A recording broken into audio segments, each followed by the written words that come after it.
lagi Bapak dosen, Kakak Asus, dan teman-teman. Perkenalkan, kami dari kelompok Gereja GKSBS.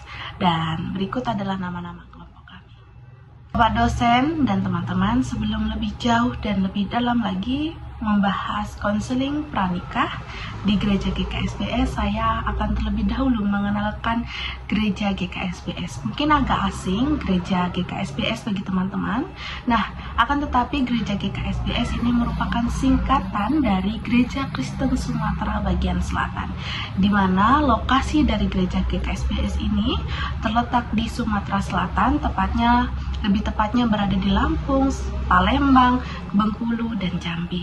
Nah, gereja kami ketika membahas tentang konseling pranikah, sebutan untuk konseling pranikah ini adalah katekisasi. Kenapa gereja kami sepakat untuk konseling pranikah ini disebut sebagai katekisasi? Karena pada dasarnya katekisasi ini adalah sebuah pendidikan iman Kristen yang memperlengkapi anggota jemaat agar dapat melaksanakan tugas dan panggilan gereja. Nah, untuk lebih dalam lagi mungkin tentang katekisasi pranikah akan dijelaskan oleh teman-teman saya. Tentu ini merujuk pada apa yang sudah ditetapkan dalam tata gereja untuk membekali calon pasangan suami istri perlu dilakukan yang namanya katekisasi pranikah. Gunanya untuk katekisasi sendiri adalah merujuk pada pembelajaran atau belajar bersama sehingga ini menjadi penting untuk membekali nanti calon pasangan yang akan menikah. Tentu GKSBS menjadi gereja yang mencoba merumuskan dan memahami bahwa katekisasi pernikahan itu sebagai sebuah family life education karena mendasar beberapa hal pengalaman baik dari para katekisnya ataupun para katekumen. Ya, katekis ini guru katekisasi atau ketumen itu adalah murid. Jadi dalam proses belajar atau proses katekisasi ada proses bagaimana belajar dari pengalaman, belajar tentang kehidupan. Begitu sehingga pada akhirnya mempersiapkan pasangan yang nantinya akan menikah untuk menghadapi realita yang kemungkinan besar nanti akan mereka hadapi. Jadi lebih kepada family life education. Jadi juga bagaimana memberi edukasi, memberikan pelajaran untuk mempersiapkan mereka menjadi keluarga yang dalam bingkai iman Kristen. Dalam hal ini tidak hanya melulu soal teori saja, tetapi juga belajar tentang pengalaman yang nanti pada akhirnya bisa diterapkan atau realita atau bisa cocok kepada mereka yang akan hadapi masa yang akan datang. Paling tidak ini menjadi satu bekal mereka nanti untuk bisa menjadi sebuah keluarga Kristen yang diberkati Tuhan. Di sini saya akan menjelaskan terkait dengan waktu pelaksanaan katekisasi pranikah gereja GKSBS. Nah, durasi pelaksanaan katekisasi pranikah dalam gereja GKSBS sendiri ditetapkan minimal 3 bulan.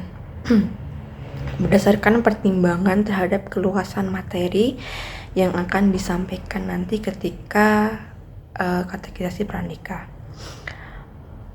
Pertimbangan ini didasarkan pada asumsi bahwa penyampaian materi dalam waktu yang terbatas itu akan dapat mengurangi efektivitas pemahaman peserta dan kualitas pengajaran. Idealnya kegiatan katekisasi pranikah ini dilaksanakan 1 kali per minggunya, sehingga peserta memiliki kesempatan untuk merenungkan, menginternalisasi, dan mendiskusikan materi yang telah diberikan ketika waktu pelaksanaan katekisasi pranikah di gereja GKSBS. Dewi, saya akan menjelaskan pertanyaan nomor 4. Di sini dalam materi katekisasi ada 8. Yang pertama yaitu pernikahan dalam terang 2 kali pertemuan. Yang kedua yaitu komunikasi antara pasangan 2 kali pertemuan juga.